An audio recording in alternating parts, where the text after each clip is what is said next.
We live in interesting times. Today's stories. MSF, or Doctors Without Borders, urges more vaccinations in DRC. Human Rights Watch says there will be more Basra water crisis unless the Iraq government fixes its failures. One-stop clinics are rare lifesavers for Zimbabwe's sick. Unidentified attackers set fire to DR Congo's Ebola center. UN reaches an agreement with the Yemen rebels to resume food deliveries. Cuba dismisses new study on US diplomats' brain injuries. Climate activist Greta Thunberg speaks to the French Parliament. Plus, Toronto Outdoor Art Festival showcases hundreds of international artists.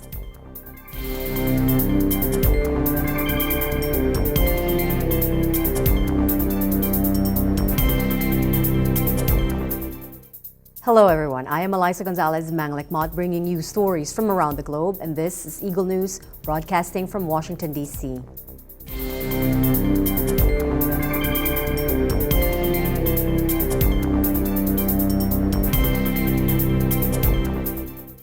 The head of Doctors Without Borders, or the Médecins Sans Frontières, said Ebola fighters need to widen use of vaccination in their campaign against the deadly epidemic in DR Congo. Jean Liu, the international president of the medical charity known by its French acronym MSF, said health officials needed a reality check in their response to the outbreak. And then as well, there's been a lot of opacity about what is the supply the world has right now. But we are told it's between 250,000 to 500,000 doses. So great if we have that. But then where are they? When will they be available? We need a much more transparency and clarity. Could we think of having a decentralized approach to treat patients and not putting them somewhere with only spacemen around away from their loved one? A day after the World Health Organization declared Ebola a public health emergency of international concern, a designation reserved for the gravest epidemics, Liu called for broader immunization. So far, doctors have used a so-called ring vaccination strategy, which focuses on protecting a circle of people who have been in contact with Ebola patients. Liu said that is a great cost-effective way of doing things when you have real contact tracing of people, but we are not in that scenario. She noted they are not able to follow up everybody. Liu referred to the difficulties of tracing contacts in North Kivu and Ituri provinces of eastern DRC, which are plagued by chronic insecurity and poor transport. And then instead of having a very targeted approach, we should have a geographical approach, meaning that if someone is infected coming from that village, we will not only vaccinate the contact and the contact of contact, we'll vaccinate the whole village. Human Rights Watch on Monday warned of a repeat of last year's deadly water crisis in Iraq's oil-rich southern province of Basra, unless authorities correct decades of management failures. Nearly 120,000 people were hospitalized last summer after drinking polluted water in a mass health crisis that sparked deadly protests against the dire state of public services. In a report, HRW found the generally poor state of water quality was likely compounded by algae that rapidly spread last year in the Shat al-Arab waterway that runs through Basra and provides it with its primary water source.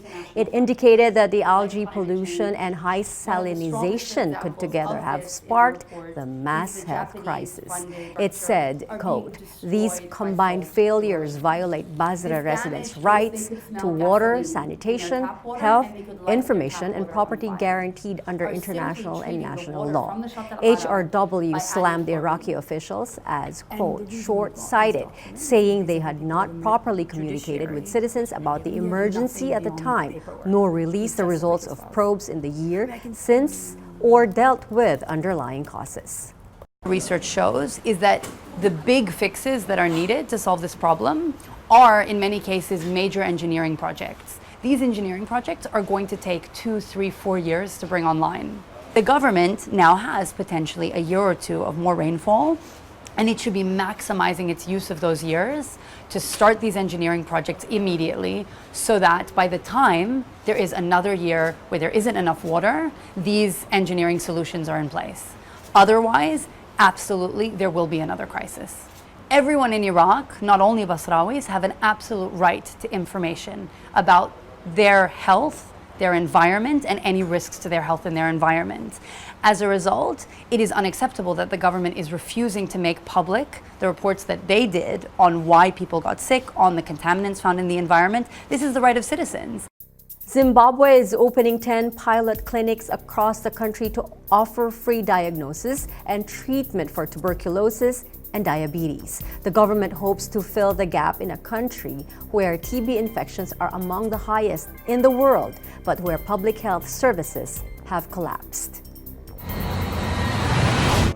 The Rutsanana Polyclinic in Harare's poor suburb of Glen Norah is one of 10 pilot clinics in the country offering free diagnosis and treatment for TB, diabetes, and HIV. The clinic, which opened in 2016, is staffed by 24 nurses and currently treats 120 TB patients.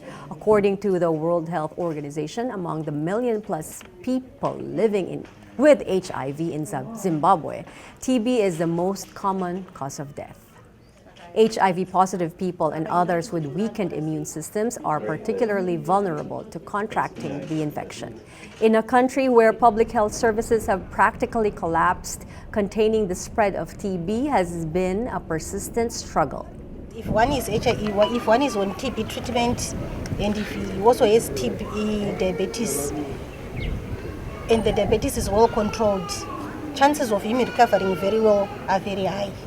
So we find that that combination of low TB prevalence and a rock that is low in silica content, and the fact that there's no overcrowding, means our TB figures are almost negligible compared to the national average.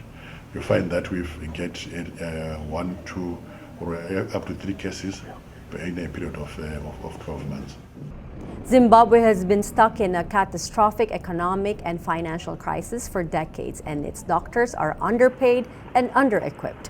Although TB treatment is free, the annual number of TB infections in Zimbabwe remains among the highest in the world. The contagious infection is usually found in the lungs and is caught by breathing in the bacteria from tiny droplets, sneezed or coughed out.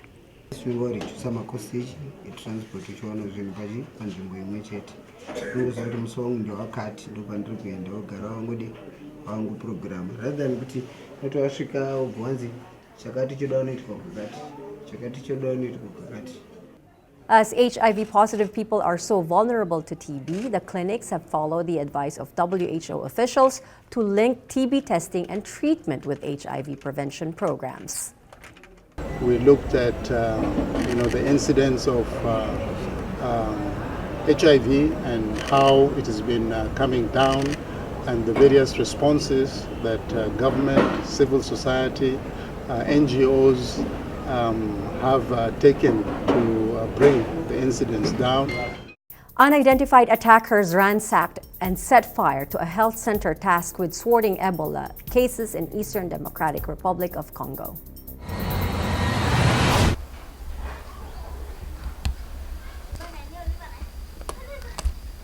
Kwa gisi munaona ni mabandia walikia kuchoma triage ya wagonjwa kontra Ebola.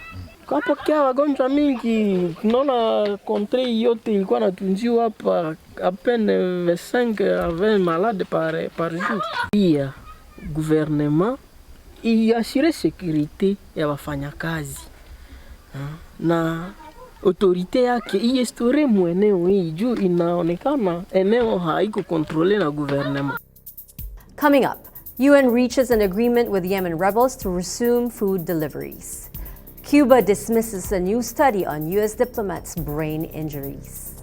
Climate activist Greta Thunberg speaks to the French Parliament.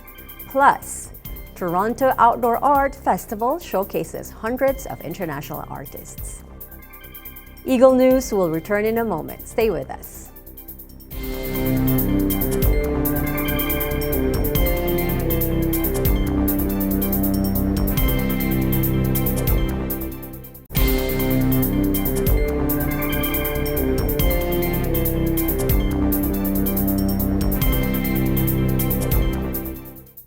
Welcome back. You're watching Eagle News. The World Food Programme's chief said the agency has reached an agreement in principle with Yemen's Houthi rebels to resume food aid to areas they control. Malnutrition is widespread in Yemen after 4 years of civil war, but the UN suspended deliveries of food aid to rebel-held areas of the country last month, following accusations of diversion of food. WFP Chief David Beasley told the UN Security Council said the new agreement with the Houthis will allow food to be quickly delivered to the rebel-held capital Sana'a, though the two sides haven't formally inked the deal yet. Not a day has gone by where I have not thought of the impact that suspending food assistance may have.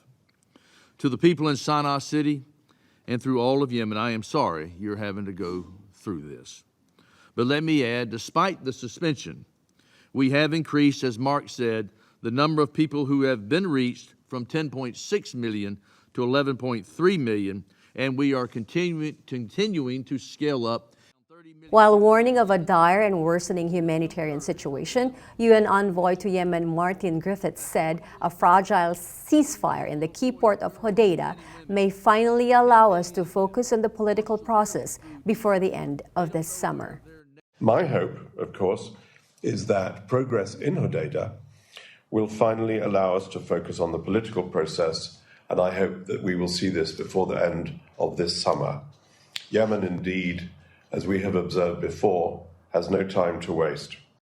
Mark Lowcock, the UN's humanitarian chief, said that international commitments of aid to Yemen weren't being honored.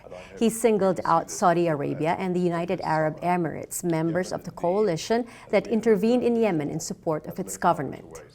But those who made the largest pledges, Yemen's neighbours in the coalition, have so far paid only a modest proportion of what they promised. And as a result, the response plan is currently just 34% funded, compared, as I said, to 60% this time last year. Saudi Arabia's ambassador to the UN roundly rejected the criticism. Abdallah Yahya al-Mualimi said at a news conference, quote, "We have paid this year more money than anybody else," noting the amount totaled more than $400 million. Aid agencies say fighting between the Iran-backed Houthis and government forces aided by the Saudi-led coalition has killed tens of thousands of people, many of whom are civilians. The conflict has also forced some 3.3 million people from their homes. Cuba dismisses, for lack of clear scientific conclusions, the most recent study of the mysterious injuries inflicted upon U.S. diplomats in Havana. The study, published in the Journal of the American Medical Association and led by professors at the University of Pennsylvania, does not draw any conclusions about the cause of the symptoms suffered by the diplomats from late 2016 to May 2018. El artículo ni siquiera habla de la existencia de daño cerebral, como en otros que se han publicado. Habla también de que no se puede identificar ni siquiera la causa de los mismos y que se necesitan estudios posteriores para esclarecer estos síntomas. Cuba solicita una vez más al gobierno de Estados Unidos que cese en el uso y que ponga fin al uso del término ataque, que no ha tenido sustento antes y que no tiene sustento ahora. Researchers who analyzed them said brain scans of about 40 U.S. diplomats injured in mysterious circumstances in Cuba reveal visible differences compared to those in a control group.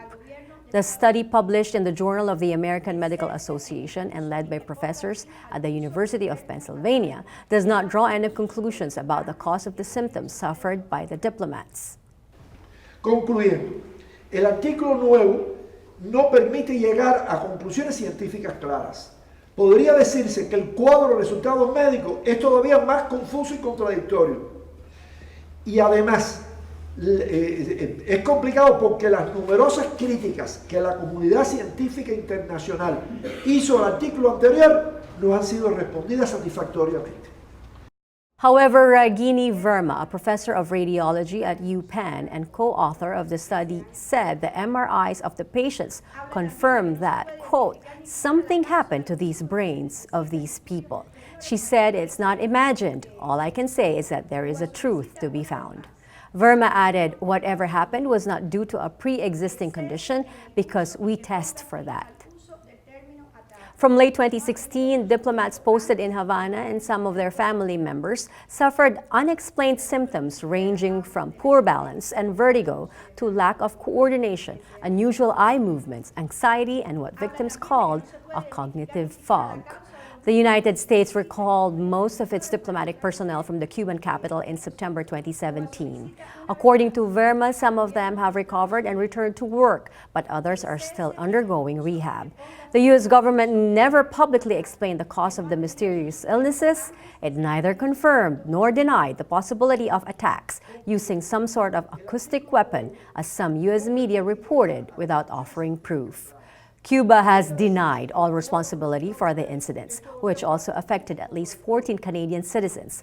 Ottawa also ended up recalling most of its diplomats from Havana in January. At the request of the State Department, 44 diplomats and family members were sent from mid-2017 to UPenn's Brain Trauma Center to undergo MRI exams.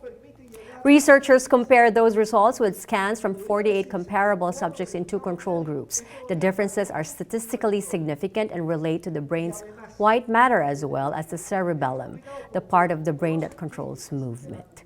A State Department spokesman welcomed the medical community's discussion on this incredibly complex issue. The department's top priority remains the safety, security, and well-being of its staff. Verma said it was vital to follow the diplomats and their families over time to see whether these changes evolve or change. Swedish teenage climate activist Greta Thunberg urged French lawmakers to, quote, unite behind the science as she addressed the parliament. You cannot solve a crisis without treating it as a crisis, without seeing the full picture.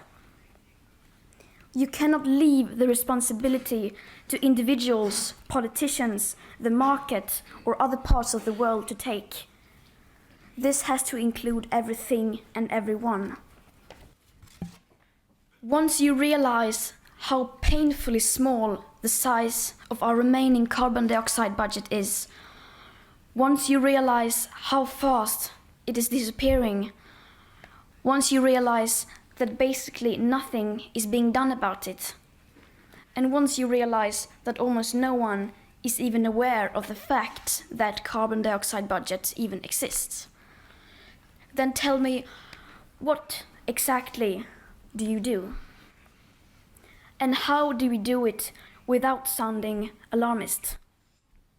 Meanwhile, in Canada, visual art pieces, sculptures, and paintings by hundreds of international artists have been showcased at the recently held Toronto Outdoor Art Festival. Eagle News correspondent Patricia Cade with the details.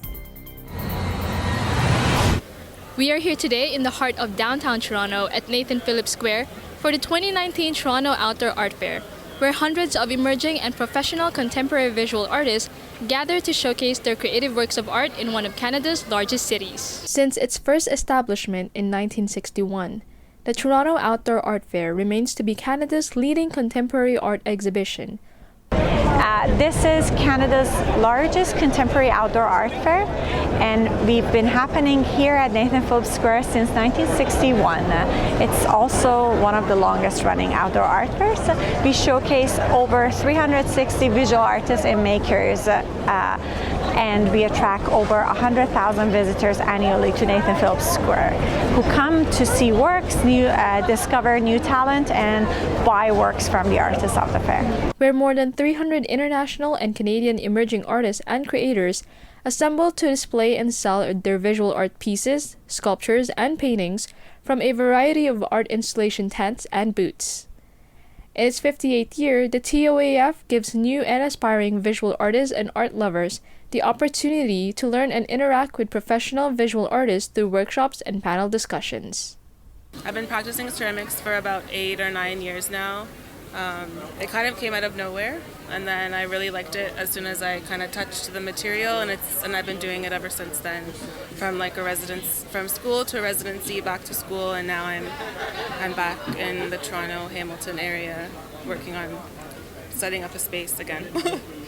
What I would say to an aspiring artist is, yes, you be inspired by what you see, but always keep in mind that you're going to own it. You're going to make it your own somehow, and that's when you start to hit your speed, is when you go, I don't really care what other people think. I want to do what feels right to me.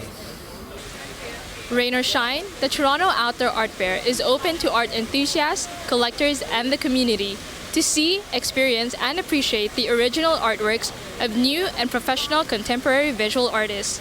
Reporting from Toronto, Canada, this is Patricia Kadai, 1 with 25. Thank you, Patricia. And that is today's Eagle News. Join us tomorrow for stories that matter to you. Visit our website at eaglenews.net and eaglenewslive.com. Follow us on Twitter at twitter.com/eaglenews and on Facebook at facebook.com/eaglenews. Thank you for watching. I am Eliza Gonzalez, Manglik Mott, 1 with 25.